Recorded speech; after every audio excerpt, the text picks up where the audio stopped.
just chillin'. Your words and your deeds are your seeds. The hearts of people is the different ground. What's in their heads is the weather, but you gotta know what you want to do in your life. Welcome to the Deep Dive. We're here to sift through some amazing sources and pull out the real gems for you. That's right. And today, we're diving into something really unique. Yeah. It's the journey, the insights of someone called the Reverend Point Blank. And he also has this other title, the Witicizer of Comedy. Yeah, the Witicizer. It sounds cool, but it actually says a lot about him. Okay. It means, well, the description says someone who uses wit, uses humor really effectively. You know, they're skilled at making clever remarks, jokes. Ah, okay. It really points to how he uses language creatively to make you think or laugh, like the best comedians or writers do. Gotcha. And the source we're using today is, well, it's this fascinating poem he wrote. It's personal, like a comedian's global pilgrimage. Pilgrimage, yeah. So our job here is to unpack all the experiences, the wisdom, the humor that's kind of woven into his words. Basically giving you a shortcut to understanding this pretty deep artistic journey and spiritual too. And just before we jump in, if you want to find him online, the website is WeJustChillin.com. WeJustChillin.com. Okay. Yeah, and he's pretty active on all the social media platforms too. Good to know. Okay, so get ready. This deep dive, it's going to be full of surprises, those aha. We're tracing a life lived. All right, my brothers and sisters, and thank you, Mike and Nika, for, as always, your fabulous introduction. This piece is about a comedian's global pilgrimage. A comedian from the heart in Chicago's West Side streets. I found joy in the laughter that my heart would truly greet. To Texas I journeyed to search for the truth in God from within. But the church guided me back to the streets where I started the same shit again. The things that they taught in church and the person they wanted me to be. I said this was the same thing on the streets that I walked away from, and it hurt me to see. So I journeyed to LA to follow my calling on stages renowned. My sharp wit was real, but Hollywood's people were the opposite of profound. But with all the money, things, and false wit, I decided I didn't want no part of this shit. From Comedy Store's Mike to Melrose Street, it was a bright gleam. I crafted a story, a real life's comedy dream. A boy with all the falsities. I left that fucking scene. I moved to Europe. That was my next great pursuit in this game. My first time out the country, and nothing was the same. It turned into 24 years, and then my life truly bloomed, bearing love, knowledge, understanding. And then my comic gift truly bloomed from noon to noon. Amsterdam didn't cry, and nope, it didn't weep. I learned culture, language, and the people was truly sweet. In Europe, I shared my stage with a creative family and friends and earned a new spot where my wit I could earn and lend. I've learned my powerful gift. It was truly guided from within. Understanding it would truly destroy my soul if I didn't master it to the end. So who am I? This man of gold wit and heart, whose wisdom and humor both played their own part. I am the Reverend Point Blank, with a name known so well, a preacher and artist with many stories to tell.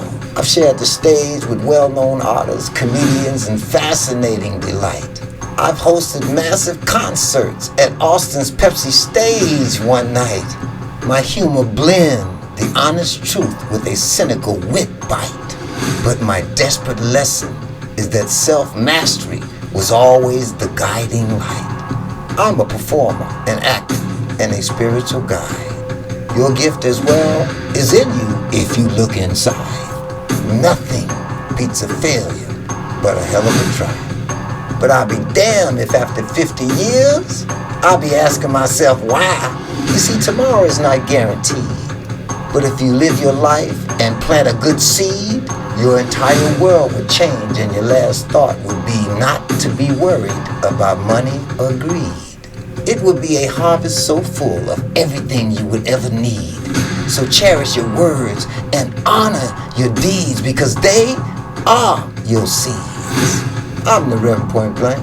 Enjoy your time. Okay, so get ready. This deep dive, it's going to be full of surprises, those aha moments. We're tracing a life lived, well, authentically. It started at the beginning then, Chicago. Right, he says he's from the heart in Chicago's wide streets. That's where he first found this pure joy in the laughter. And that joy seems foundational, doesn't it? It feels like the thing that let him later spot, the fake stuff, the false wit. Yeah, like his anchor. It kept him searching for what's real. Mm-hmm. And that search initially took him to Texas. He was explicitly searching for the truth in God from within. Within, not from a book or a pulpit, necessarily. Exactly. It wasn't just moving house. It was a deep spiritual thing, looking for a personal connection to faith. Okay, but then things take a really interesting turn. He's seeking truth in the church, but he doesn't quite go as planned. Not at all. It's kind of paradoxical.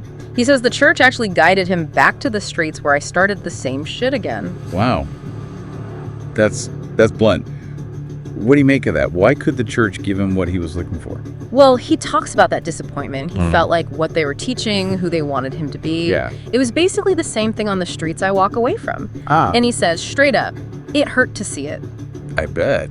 So that whole experience, the search and the letdown, it really sets this theme for everything that follows, right? This constant hunt for genuine truth, no compromises. So after that disillusionment, where does the search take him? Westward. To L.A. Hollywood. The classic move. Right. He went to follow my calling on stages renowned. He felt his sharp wit was real. He's hitting right into the heart of the comedy scene. But I sense a but coming. Yeah, there's a big but. Yeah. He gets there, and he immediately sees this huge contrast. His wit felt real, authentic, but he saw the Hollywood scene as the opposite of profound. Ouch. How so? He calls it out, says it was filled with all the money things and false wit. So just surface level stuff. Pretty much. And this wasn't just like a casual observation. It shows how committed he already was to being authentic. It kind of foreshadows what happens next. Which is, even though he gets opportunities, right? Yeah. He mentions performing at the Comedy Store's mic, being on Melrose when it was bright and gleam. Yeah, hitting those milestones. He still reaches a point where he just says, I didn't want no part of shit. Boom. Just like that. Walks away. What does that rejection tell you? Rejecting what many would see as the dream. It tells me his integrity was way more important than, fame or standard success. Yeah. He said he was there trying to craft his story, this real-life a dramedy dream. But ultimately, the falsities, as he put it, just drove him away. It wasn't just leaving LA, it was choosing truth over the illusion of glory. So where does someone go after rejecting the Hollywood dream? Europe. A massive leap. Wow, okay. Across the Atlantic. He calls it his next great pursuit. And get this, it was his first time out of the country, and nothing was the same. That takes guts, right? Just completely leaving your comfort zone. Absolutely. And did it pay off? Oh, definitely. It led to this huge transformation. And it wasn't a quick trip. He was there for 24 years. 24 years. Yeah. And during that time, he says his life truly did bloomed. Bloomed how? He talks about bearing love, knowledge, understanding in that comedic gift from noon to noon. It sounds like this incredible period of growth, personally and creatively, finding a place where his real self could, flourish. He mentions Amsterdam specifically, doesn't he? He says, Amsterdam didn't cry and nope, that didn't weep. Right. Instead, he learned culture languages and the people were really sweet. So what was it about Amsterdam? Why there? What made it so different from LA or even Texas for him? I think a big part of it was the community he found or maybe created. He says he shared his stage with a created family and friends. He earned a new spot where my wit I could earn and lend. So connection. Real connection. Exactly. It seems like it was this supportive space where his authentic voice was valued, maybe even celebrated, which was maybe missing before. So through all this, Chicago, Texas, LA, Europe, this really complex figure emerges, the Reverend Point Blank. Yeah, totally multifaceted. He's described as a man of God, wit, and heart. And a preacher, a artist with many stories to tell, a blend of the spiritual and the artistic. And his comedy reflects that blend. The sources say it blends the honest truth with the cynical, witty bite. Honest truth with a witty bite. I like that. Yeah, it lets him land these really insightful points, but wrapped in humor. So it's entertaining, but it also makes you think, challenges you a bit. And he found success with that style over there, too. Oh, yeah. The poem mentions some big achievements, sharing a stage with a well-known artist, Right. and even hosting a massive concert at Amsterdam's Pepsi stage one night. Wow, Pepsi stage. That's huge. Definitely major milestones. So all this experience, this journey, it leads him to some deep lessons, right? You mentioned self-mastery earlier. Yes, that seems absolutely central. He learned that self-mastery was always the guiding light. The guiding light of He believes we all have this powerful gift, right? It's truly guided from within. But here's the critical part. If you don't understand that gift, if you don't master it to the end, he says it will destroy the true soul. destroy the soul. That's intense. So what does mastering your gift mean, according to him? And what happens if you fail to do that? That's the core question, isn't it? It seems to mean understanding it, honing it, using it authentically, not letting it control you or be corrupted by, say, the falsities he saw in LA. The consequence of not doing that is losing your true self. It really makes you think. So, okay, how does this whole story, this philosophy connect to us, to you listening right now? Well, he explicitly makes that connection. He calls himself a performer, an actor, and a spiritual guide. Right. And then he says directly, you're gifted as well if you look inside. So it's not just his story, it's an invitation for everyone. Exactly. Look inside. Find your own gift. And then there's his practical advice. Which is, Nothing beats a failure, but hell of a try. can't argue with that. Keep trying. Right. And he also throws out this kind of challenging question, wondering why, after 50 years, he feels people still don't know why. You know, why we're here, the deeper purpose. It's a nudge for us to think about that. And he ties this into how we should live day to day, doesn't he? Something about planting seeds. Yes, precisely. He says tomorrow is not guaranteed. We all know that, right? Uh-huh. But if you live your life and plant good seed, then your entire world will change. A good seed, meaning our actions, our words. That's how I read it. It's about living intentionally, knowing that what you put out there comes back. He talks about the harvest. The harvest, what does that look like? He paints this picture where at the end, your last hot thought would not be worried about money or greed. Okay, so peace of mind, contentment. More than that, even. He says it would be a harvest so full of everything you would ever need, like true fulfillment. And then he lands it with this really powerful line. So cherish your words and honor your deeds because they are your seeds. They are your seeds. Simple but profound. Definitely sticks with you. Okay, what an incredible journey we've just followed. The Reverend point blank from Chicago's streets, searching in Texas, navigating LA, blooming in Europe. Always driven by that search for authenticity, for self-mastery. And using that wit, being the witicizer, to share some really deep truths along the way. Absolutely. And that final thought about seeds, it really brings it all together. It does.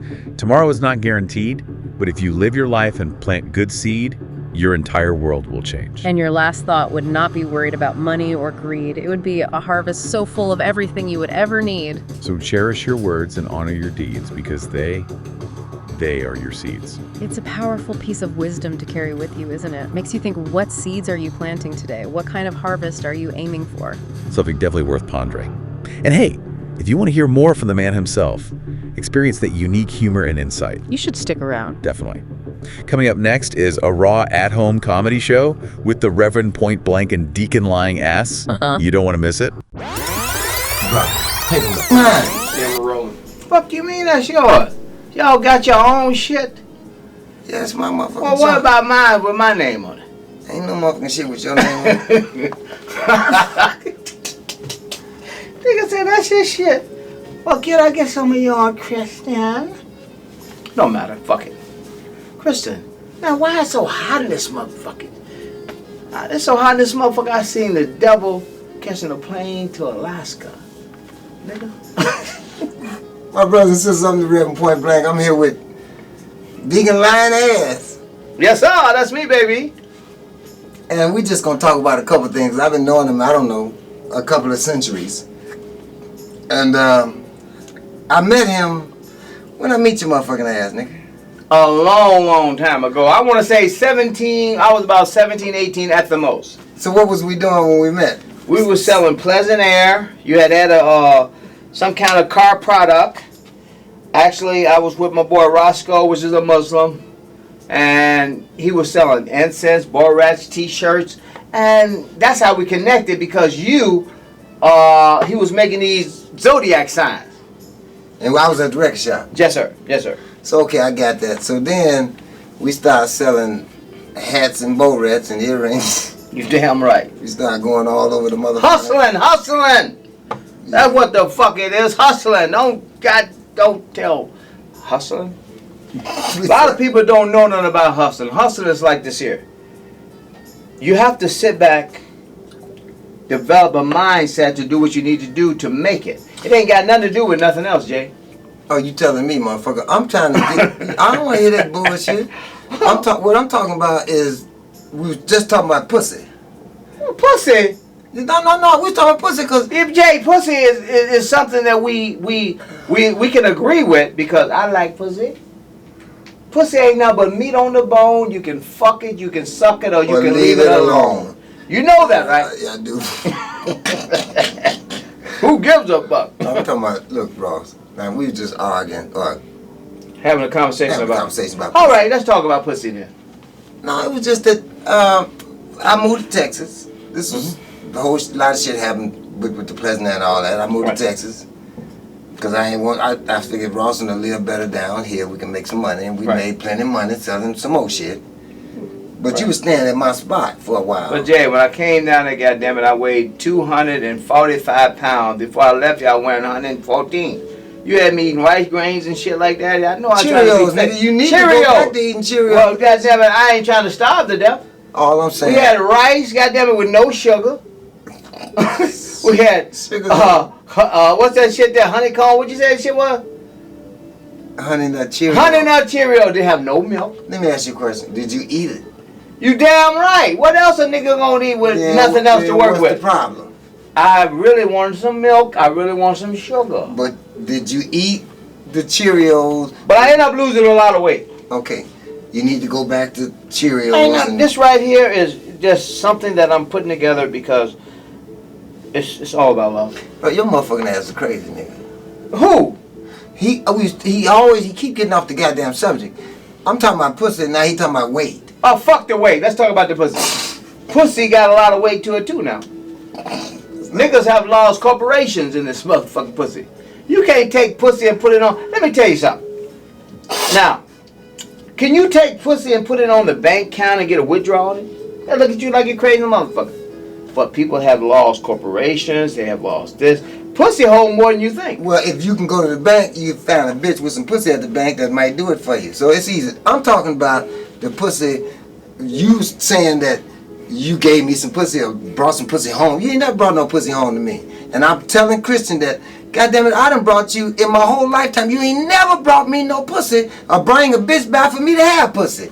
But in my whole lifetime, I done brought more than 10 bitches to give your ass some pussy. And what did I do to the pussy when you gave it to me? Nothing. You damn right. Well, one of them you did something. Wait, because she didn't know you did it. Well, she act like she didn't know you did it. Well, Jay, that particular woman there, she come in, she was so excited about, geez, oh my God, you look so good and this and that. And then the night was getting to the end and she looked at me like, I kind of grabbed, okay. And then she got, I'm so tired, I want to go to sleep and all that old monkey ass shit because it's bullshit. And when she laid her ass down, she took her pants off and the cheeks of her ass was hanging out, Jay. And I looked at that and I'm like, but you in my bed, bitch. You in my bed with your ass cheeks hanging out. But yet still, I'm supposed to sit there and be a gentleman?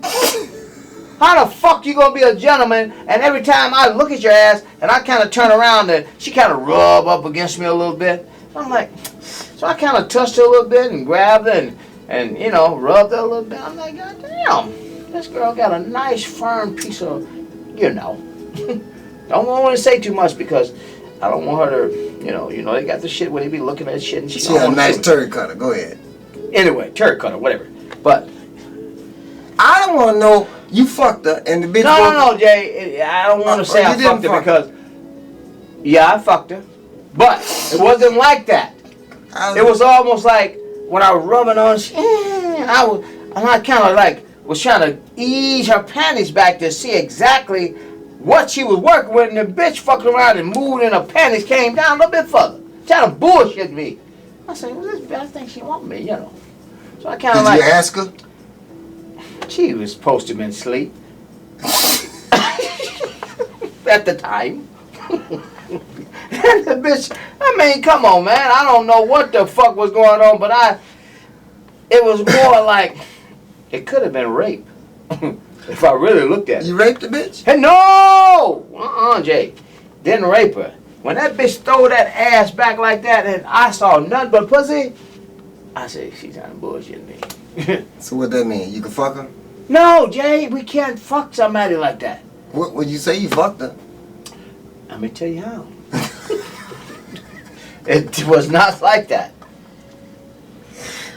How was it? It was more like some kind of way her panties came off. I don't know if they were cheap. It's like the motherfucker just broke loose. That's how I looked at it. She didn't take them off? I don't remember. And I'm telling you the truth now. Don't remember taking this bitch panties off. Okay. But I was looking at more pussy than I was expecting to see at the time. How much pussy? If a pussy, all of them. Wow, how much? Women like more? All of them said, Jay, the pussy was right there, and you know, and I feel bad because I really want her to enjoy as much as I was going to enjoy, because I knew I was going to get the pussy because it's too much pussy. But she was asleep. She acted like she was, Jay. Okay, so when you woke up in the morning, no. When I started fucking, I took care of business. You know, we don't get into how we took care of business, but the bottom line is, when I took care of that business. Now you saying y'all? She must have been awake. No, she was asleep the whole time. Well, how's y'all doing it if you was doing it by yourself? Well, that's correct. She was never, ever woke. When I stuck my dick in there, I saw a movement, ass twisted. I couldn't really get in there right now. All of a sudden, I'm like, okay, I can deal with that. Before you know it, I'm in the pussy. But she was asleep. I thought she was. Oh, you thought she was.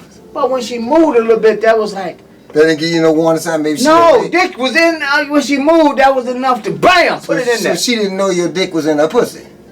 I guess she didn't know. What you got, a little dick or she had a big pussy? No, it ain't got nothing to do with little, big, whatever. The bottom line is, that woman. If you motherfuckers is watching, how the fuck, have y'all stuck your dick in a woman and she didn't know you had your dick in the pussy? Call in. Jay, it was all games she was running on me. Oh. She's bullshitting you. That's what I'm trying to tell you. So in other words, y'all was bullshitting each other.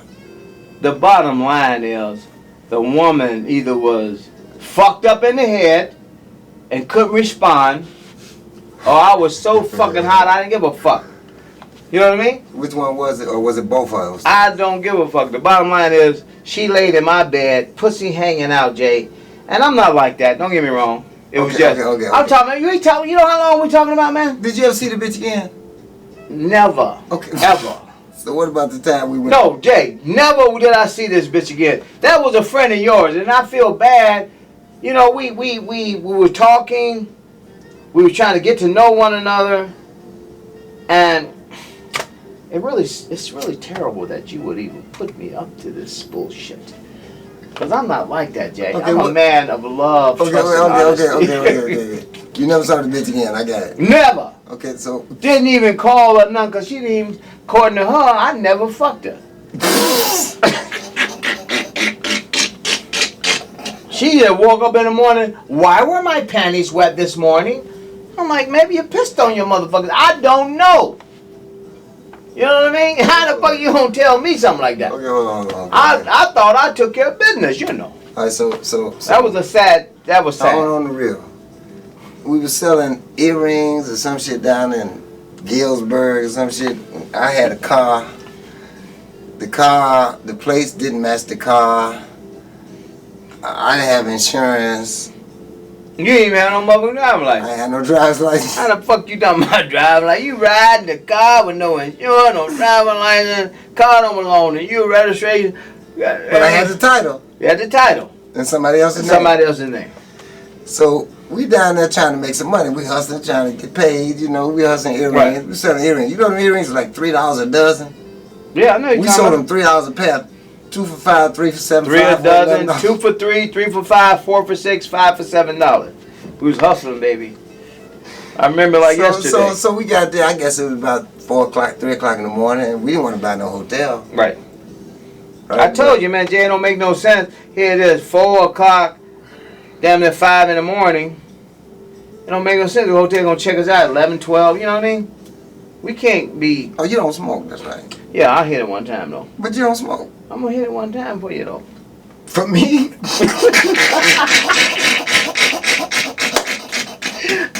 For myself, one time. There we go. Because I can't afford to keep smoking that shit. Because you know what, Jay?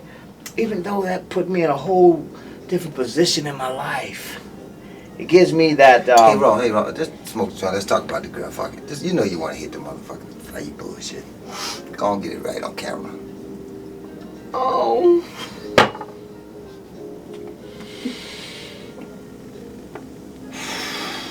Yes, sir. Relieve the stress.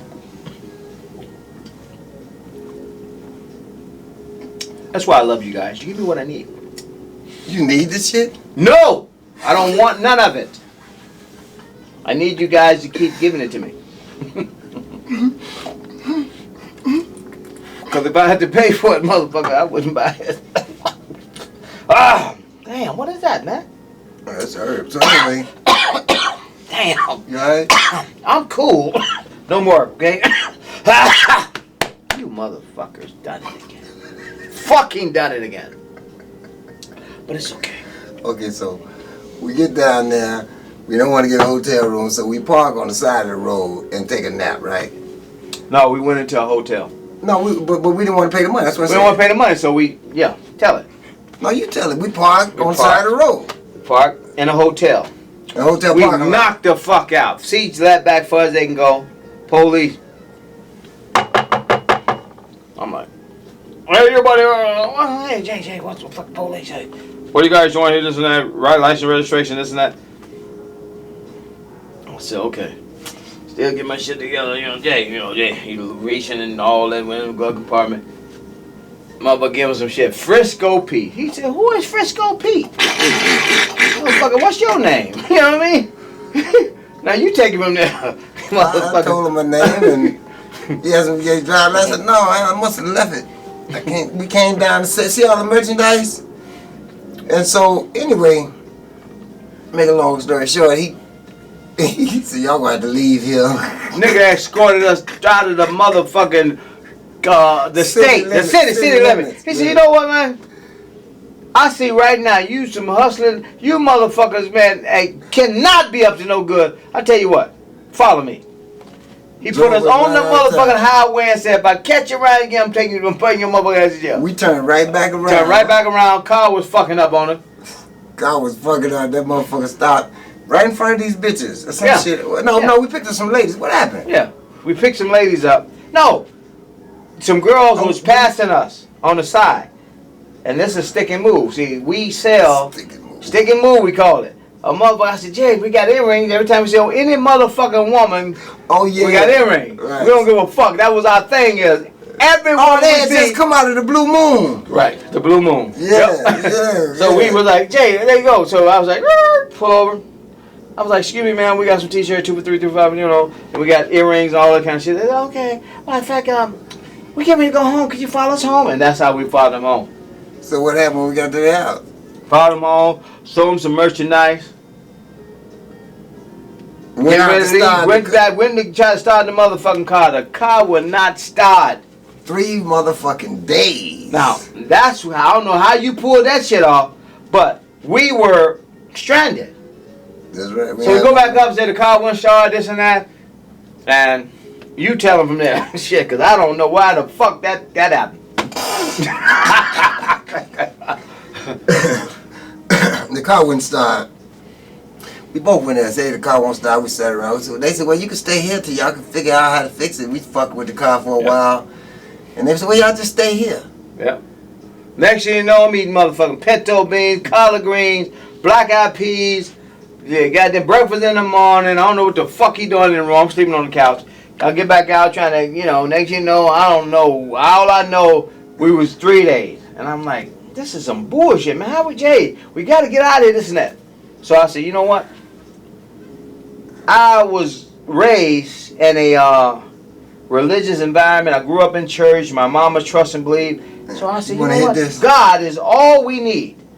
I prayed a prayer. I hit my hand to God. I prayed a prayer. Went to the car and started that motherfucker up. And I said, Jay!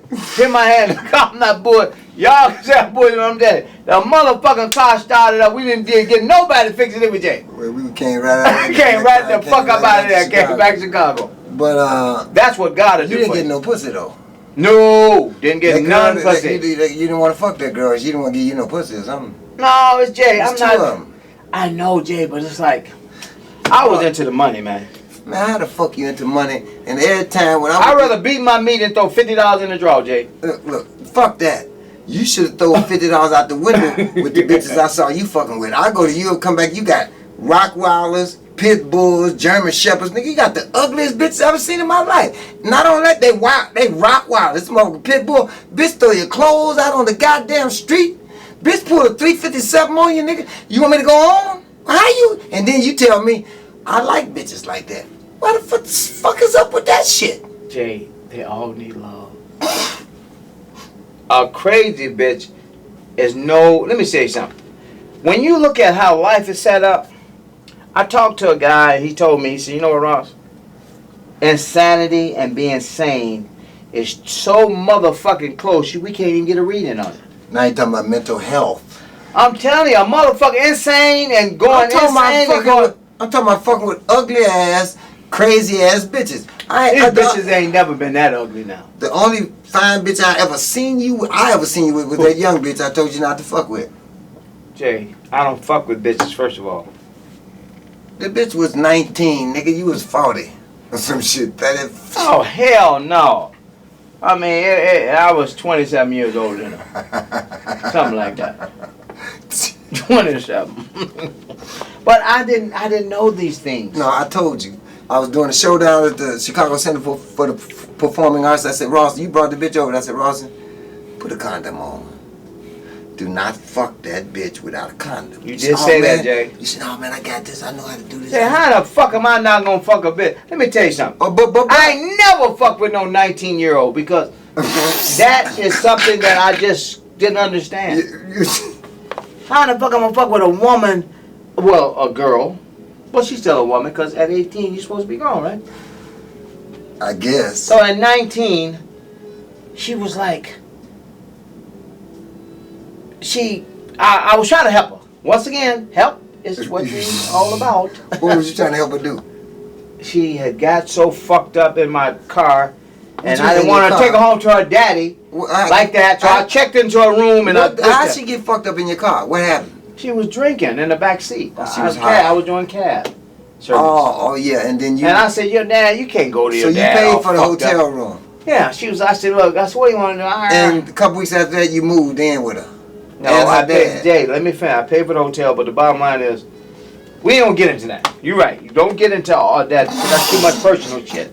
But I paid for that fucking hotel, and that's the worst mistake I ever made in my life. So you had a baby. Yeah. The woman sent you to jail.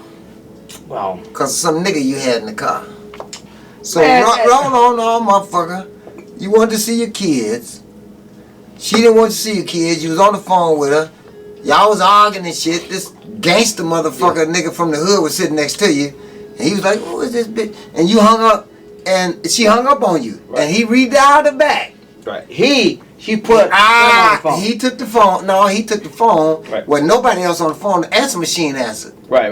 That's what you told me. He left him at your bitch. I'll kill you. Right. How you gonna tell my partner he can't see his motherfucking child? Bitch, we'll come down there and fuck you up. And they gave that to the police.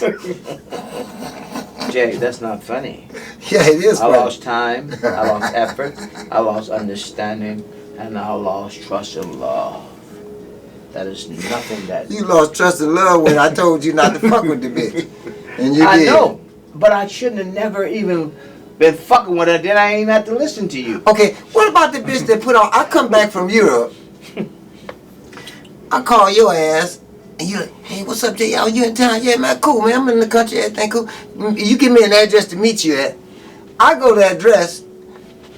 I see all kind of shit on the front like that. I call Ross. I said, Ross, do you have a Samsung stereo? And like a blue couch? You got some Stacey Adams? He said, yeah. I said, that shit all out on the streets. What'd I tell you? I don't know what you I said. said, motherfucker, stop putting it in your car. I said, man, that shit can't fit in my motherfucking car. Fuck that. This bitch done already called the police.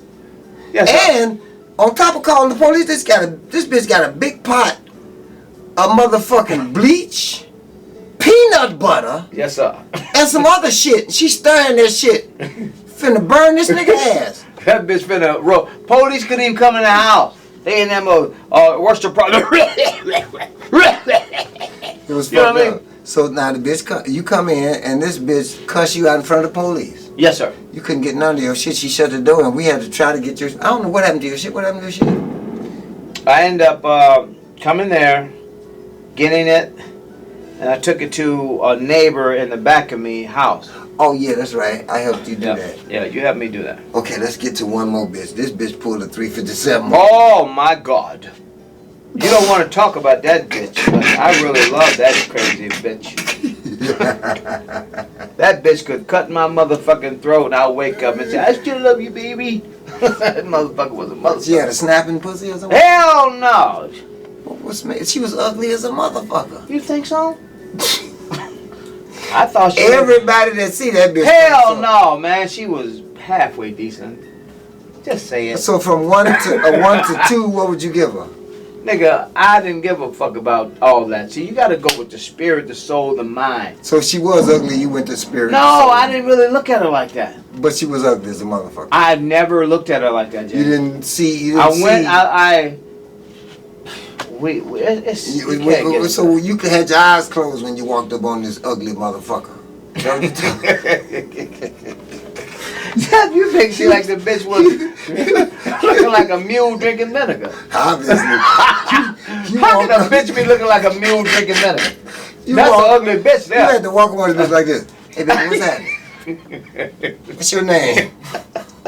How you doing? Can we hang out? That's what you had to do, nigga. Because you said you ain't looking. How you gonna not see this ugly bitch look like Frankenstein's daughter? You know this bitch was ugly. Then you told me, this nigga got the nerve to tell me.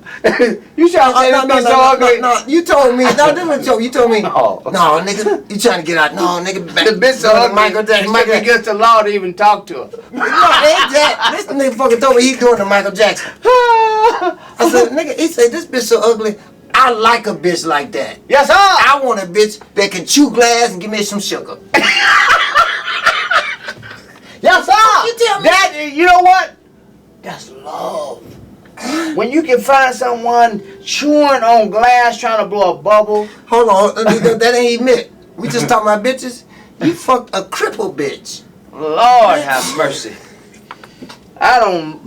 That's ridiculous. That bitch had some kind of way. I didn't see her cane or her motherfucking crutches. She was sitting down and she asked me to help her. Let's go back to let's go to the beginning. You met her on some website called Plenty of Fish. Yes, sir, plenty of fish. That's some fucked up shit there, killer. You don't want me telling you motherfuckers about that bitch. You went by a house. Yes, sir. I met on Plenty of Fish because I was back on the chopping block. I'm trying to find me a woman that I can trust, love, and understand. Oh, Plenty of Fish. Plenty of fish. I knew that was a fucked up situation when they said plenty of fish. You know what I mean? Ain't no such thing as that bud. Yeah. But anyway, Keep going with it. Any motherfucking fish. Now you want me to talk about this? No, you looking for a quality, educated woman on Plenty of Fish. No, I'm looking for a woman that can understand that God is always there to remind them what true love is. And you God. Well, I got God in me. So you put it in them. I try to activate the power side of me so I can deal with So it. you get up to the bitch house and you find out the bitch on crutches and got walkers and shit. And Yeah, the bitch come to the door. I know. No, this? Jay. Let's break it down. She did tell me, you know, She said she stepped off a curb, nigga. stepped off a curb and But this bitch is in critical condition. So I get to her house, and the bitch come out with a walker. I'm like, well, I'm thinking ankle, but shit. All right. Bitch, I say, You thinking ankle? I'm thinking ankle, you know. What kind of motherfucking ankle accident is this? Go ahead. So I'm up But you against. fucked that bitch. Wait a minute. We're not there yet. You fucked that crippled bitch, nigga. No, come on, buddy. That's what you told me. Well, listen to me. It wasn't like I wanted to. Your dick just said. Let me tell you what happened. I get upset. The bitch get crippled, whatever. She, as soon as I made a hi, stand and grab me and shit. Now right now I'm the brace. The bitch got one end of the crazy, and she's getting back to her business. Right? You're helping her. I'm helping. I get upstairs. So, are you hungry? I said, no, I'm good. You helped your dick in that pussy too, didn't you?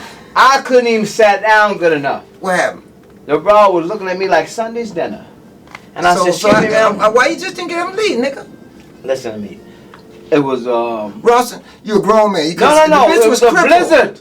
I'm telling you, man. It was a motherfucking blizzard. As soon as I sat down, that was my sign. See, before destruction, there will be a warning. God made it a blizzard. He said, no, my son. You should not be fucking around like this. I looked outside, man, I'm telling you, it was dry. I ain't gonna say it was dry as the Sahara Desert, but I'm telling you. It was Chicago blizzard. Man, it was already a little bit of snow. Before you know it, it was a motherfucking just, man, I'm talking about piles of snow. So you decided not to go out? I was there already. And you couldn't leave? I knew they was talking about it's gonna be really bad. So you decided to stay, right? I was thinking about it until what happened. Okay. So I come there just to chill. I would have slept on the sofa, cause I'm a gentleman. So, get in this girl's room. She looking at me. How you doing? I said this and that. Before you know it, she, oh my God, you look so luscious. I said, look, baby, I ain't with all that monkey ass shit. You know. She's looking at me and she said, you know what? You didn't say monkey ass. I want you. I'm telling you. You didn't say monkey. You said, I'm telling you. Okay, go ahead. In my mind, I said, monkey ass shit. But to her, I said, look, I didn't come here for that. But she said, oh my God, you're just so irresistible and all that. Before you know it, I said, babe, now wait. I said, even if I consider doing what you want me to do, I ain't got no Trojan rubbers.